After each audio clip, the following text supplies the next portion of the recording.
자, 오늘 그 간 수치 높으신 분들 한번 봐주시면 좋으실 것 같아요. 저희 회사 직원분 중에도 간 수치가 굉장히 높으신 분이 있는데, 자, 아무튼 이 간 수치가 높은 이유, 그리고 이 간 수치 낮추는 음식, 어떤 것들인지 좀 정리를 해드리려고 하고요. 이 간 수치가 뭔지, 그리고 이 간 수치 그 정상 범위에 대해서 좀 알아보려고 합니다. 이 간 수치가 높아진 이유가 있으실 거고, 이 간 수치가 높을 때 어떤 또 그런 부작용들이 있는지도 알아보려고 하고요. 잠시 집중해서 봐주시면 되실 것 같아요. 자, 일단 간 수치를 먼저 정의를 해보자면은 간 건강을 이제 평가하기 위한 지표라고 보면 될 것 같은데, 그만큼 몸에서 중요한 기능을 하고 있다는 거죠. 이 간에 대한 그 수치를 평가하는 방법으로 해서 그 AST라는 게 있고, ALT, 그 다음에 ALP 이런 것들이 그 이제 효소 그 수치를 측정하는 거라고 하는데요.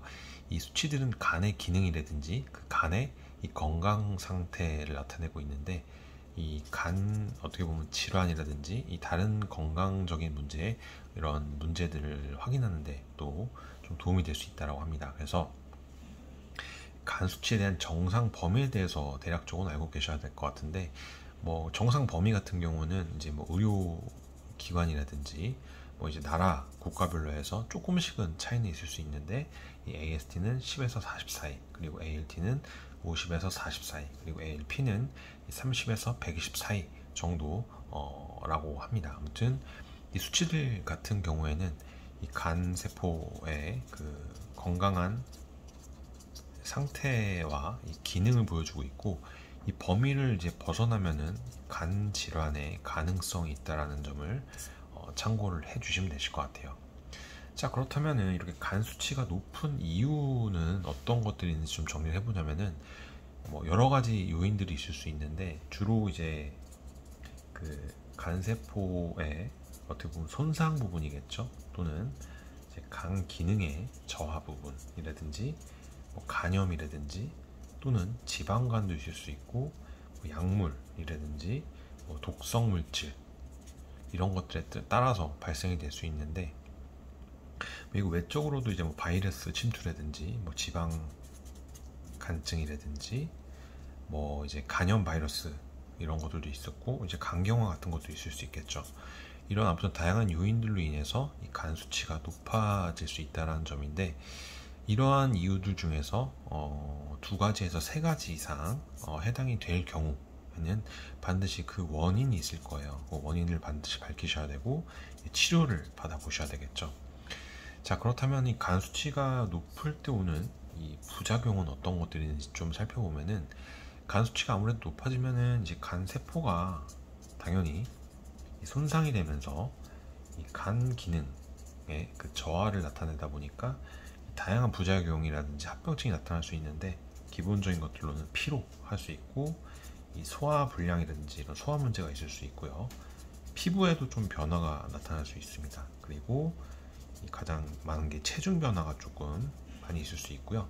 이 속에 그 메스꺼움이라고 할까요? 메스꺼움 같은, 그 다음에 복부 팽만감, 복부 불편감이라고 할까요? 불편함, 이런 것들이 나타날 수 있는데, 이러한 이제 증상들이 나타난다라고 해서 심각하다 이런 건 아니에요. 그렇기 때문에 정확한 그 진단을 먼저 의사분과 상담을 해보시는 게 좋으실 것 같다라는 점을 참고를 해보시면 될 것 같고, 아무튼 이런 부작용들이 있다라는 점. 그렇다면은 간 수치를 낮추는 음식들은 어떤 것들이 있는지 인터넷에 보시면은 다양한 것들이 있을 수 있는데요.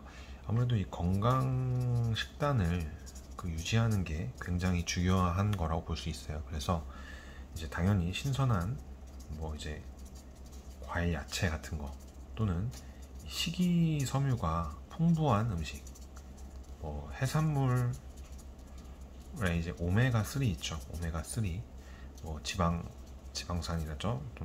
또는 식물성 단백질도 있을 수 있고, 이제 식물성 기름, 이런 것들이 좀 간 수치를 낮추는 음식이라고 하고요.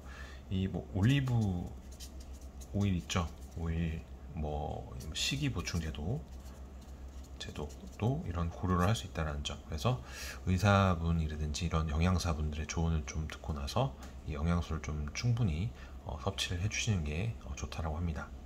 자, 아무튼 오늘은 간 수치가 높은 이유, 그리고 정상 범위, 그 다음에 부작용들, 그리고 간 수치를 낮추는 음식에 대해서 조금 설명을 드려봤는데, 뭐 간 수치가 높다라고 해서 무조건 심각한 건 아니라고 합니다. 그렇지만 이 건강한 식습관과 생활 습관 유지하는 게 간 건강 지키는데 굉장히 도움이 많이 된다라고 하고요. 특히나 이제 고지방, 고열량, 뭐 이제 고당도 이런 식의 음식들은 좀 피해 주시고요. 알코올, 이제 술 같은 알코올 있죠? 알코올도 적게 좀 섭취를 해주시는 게 좋고, 가장 중요한 이 충분한 수면과 규칙적인 운동, 이게 굉장히 중요하다고 합니다. 자, 아무튼 간 수치는 어떻게 보면은 그 건강 상태를 나타내는 내 몸의 지표라고 할 수 있는 부분이죠. 그래서 이를 통해서 다양한 가능성을 확인할 수 있다 보니까 생활 습관 건강하게 유지해 주시고 간 기능도 잘 지켜주시는 게 좋으실 것 같습니다. 오늘 준비한 영상은 여기까지고요. 협찬 부분인데요. 취업에 저희가 도움이 되는 90개 자격증 교육 컨텐츠를 저희가 무료 수강할 수 있게끔 하단에 링크 부분 남겨드렸어요. 그 부분 참고하셔서 한번 수업 들어보시면 좋으실 것 같고요. 다음 시간에도 좋은 정보로 찾아뵐 수 있도록 하겠습니다. 시청해주셔서 감사합니다.